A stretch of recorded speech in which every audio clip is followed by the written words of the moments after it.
Yeah, let's go back again. We were simple until we started going to There these. is a lot to explain, I know. So first, you need to focus on Google My Business. So you need to start the listing. Let's That's say for free, right? yes, completely free. All these listings and all the social media accounts are for free. You're listening to the Full-Time Lash Artist Podcast. If you want to jumpstart your lash career, you can also watch Cosme's free lash training at www.fulltimelashartist.com. Let's grow.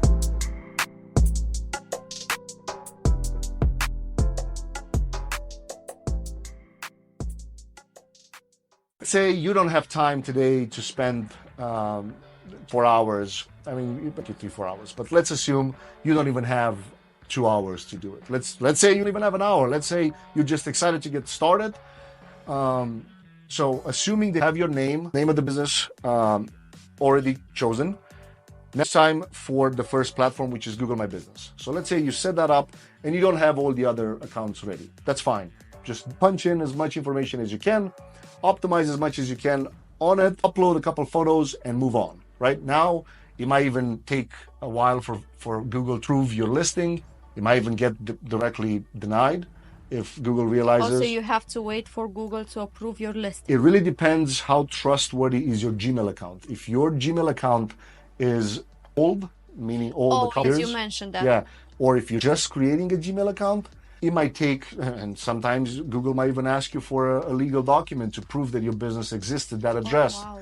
So it's a little bit of a process, but I want to make sure I give people enough information so they can expect what's coming next. All right, so you do the Google My Business listing, you optimize it, and then you move on. What's next? Instagram and Facebook page. Now, Instagram, and by the way, guys, make sure you choose, and literally this applies to every business that's getting started. Make sure you choose the same username for all the platforms, ideally. Why? Because, again, it's a keyword. If, let's say, the name of business is Lashes by Joanna, right? And then on Google, she's Lashes by Joanna, and then her Instagram is instagram.com @Lashes by Joanna.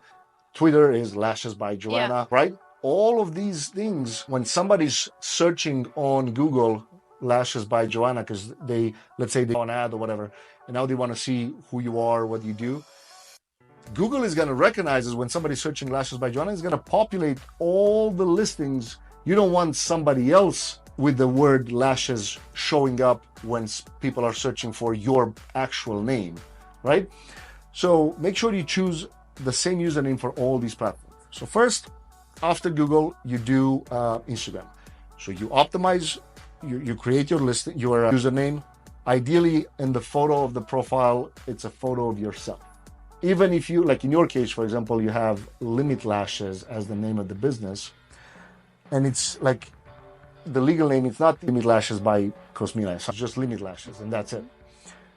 However, in your case, we went a different route because you started doing trainings, and then we optimized your personal profile as your name because of the decision of building a personal brand in case you want to exit from the salon, and that's a whole different, more advanced strategy. But the username of Instagram should match all the other ones, as when you create a TikTok account, when you create a Pinterest account, a YouTube channel. Even if you don't have a plan to post a video for the next 3 months, you should have a TikTok account and you should have a YouTube channel. Why? Just because to have all the links in them. And then let's say you don't have a website yet. It's fine. Use what's going to be the all platform for you closing customers, Instagram. Why? Because it has the DMs and all the other features, and I'm going to dive into them shortly. So you're going to use the Instagram URL for all the platforms that ask you for a website URL. And it's very important for all of the students to understand why. So because every platform asks you for a website, including Google. So at first, if you start with the Google My Business, then of course you're going to leave the website URL blank. And then once you have your Instagram account, you're going to go back and do it. The reason that I mentioned you should start on Google first, it's because Google is just the only search platform that is going to allow you to optimize something for search at the beginning. Then you have all the other platforms are just for interruption marketing, which is the other world, right? Like how do we all think about ourselves as consumers? How do you consume anything, any content? Like on Instagram, you're like this, boom, boom, boom, boom, boom. Scrolling down and Facebook, a lot of people say Facebook is for older people. But depends in this case, who's your clientele, who's your ideal customer. If that woman that's your ideal customer, it's over 30 years old, you need to use Facebook a lot more than you think, because it's not about you personally, it's about the customers. client, yeah. Where are the customers going to find you, right? Right. So you create a Facebook, you create an Instagram account, make sure it's a business account. And then next, so an Instagram is going to be your bio, right? So in the bio, if you don't know what to write in the bio, look at your competitors, right? And that's also one of the reasons that I said you should create the Google My Business listings first, because that's where you're going to spend your time doing research. You're going to go in an incognito window or in your phone without being logged in, and you're going to go to google.com and search for lashes near me when you are in your city or when you are in your living room, if you start doing lashes in your living room. Why? Because the moment you're seeing who are the top 5 listings that show up on your maps or in your Google listings, you're then able to look at each of them. So click inside the listing on Google and see what are the keywords, what are the descriptions that they use. And then you can go back to yours and see, are you using those?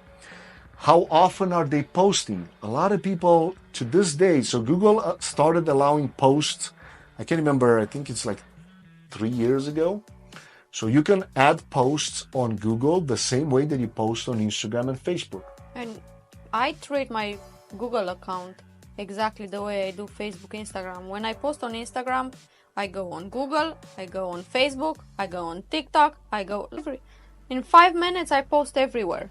But Google account, I post a lot of pictures and videos. Because it allows you now, even videos. I can't remember when the update came out. It wasn't like that before, right? To upload pictures. No, so this started probably 3 years ago or even more than that. But then videos came up a year or 2 years later. Videos were not allowed. And I don't think you can post longer than a minute. I think it has to be 59 seconds. It's almost like shorts, right? Like YouTube shorts. Yeah. So let's say you have video testimonial, but not just video testimonials. Any video that you post, any reel that you would post on Instagram, just use an app to download the video without the Instagram icon. And then just post it on all of these. So once you're done with a little bit of research or starting optimizing your Instagram account, so you have the bio, then again, you look at your competitors. What are they saying in the bio? How many times are you using the word lashes or eyelashes in the bio? Because Instagram has SEO too, right? Not a lot of people go on Instagram to search for necessarily a service near me. But in this case, you guys are in the beauty industry. It is a big world, actually. It is a big chunk of people searching for at least the products that you're using, right? So, and on top of that, even if somebody searches and finds you on Google, they'll go back to Instagram and see, do you have an Instagram account? Right. What are you posting, right? Like, who are you interacting with your followers, customers, things like that. On Google, they cannot see if somebody, because you cannot leave a comment to a post on Google, you can only leave reviews as of right now. Plus, you don't want to go on, even if you from Google, after the Google you go on Instagram, you want to see that person what is doing. Like if your last post was 5 months ago, 6 months ago. Exactly. I hate when I see something like this. When I see a beautiful post or picture or a beautiful set of, could be anything, any type of, not only lashes, and I see your last post, it was 6 months ago, 7 months ago, that drives me crazy. Yeah, it all comes down to... You're not active there. Exactly. It all comes down to being active with the people that try to learn about you and what you do and what you have to offer. At the end of the day, it's really like, these are free. It's quote unquote free to post and to use, but you have to treat them because they are business assets. They're business assets. You're not just posting for fun, entertaining videos, right? So why did I say the end all be all platform is Instagram? Because it has all the capabilities pretty much of a website. Why? Because you have the feed where you post the photos and, in this case, before and after, screenshots of reviews, videos of people. Maybe you pull your iPhone and you offer a $15 off or something like that for a video testimonial in exchange of of that discount, or maybe you have behind the scenes of how you work, how you clean your tools, your products, what products you use. Maybe you give some tips, top 3 things to consider, top 3 reasons to consider lashes, whatever. You know what to post? Go to ChatGPT and ask, what are the top 10 most searched topics when it comes to when it comes to eyelash extensions? Then so the feed, it's being used to build credibility and trust by you being the expert of explaining and you being the person that demonstrates that you are the authority in this niche, in the eyelash extension niche, right? If you got a passion for lashes, let me see it. It's time to level up. If you need me to, I'll teach you my 6-figure secret. Better believe it, cause I believe in you. You're listening to the Full-Time Lash Artist Podcast. If you want to jumpstart your lash career, you can also watch CoSme's free lash training at www.fulltimelashartist.com. Let's grow.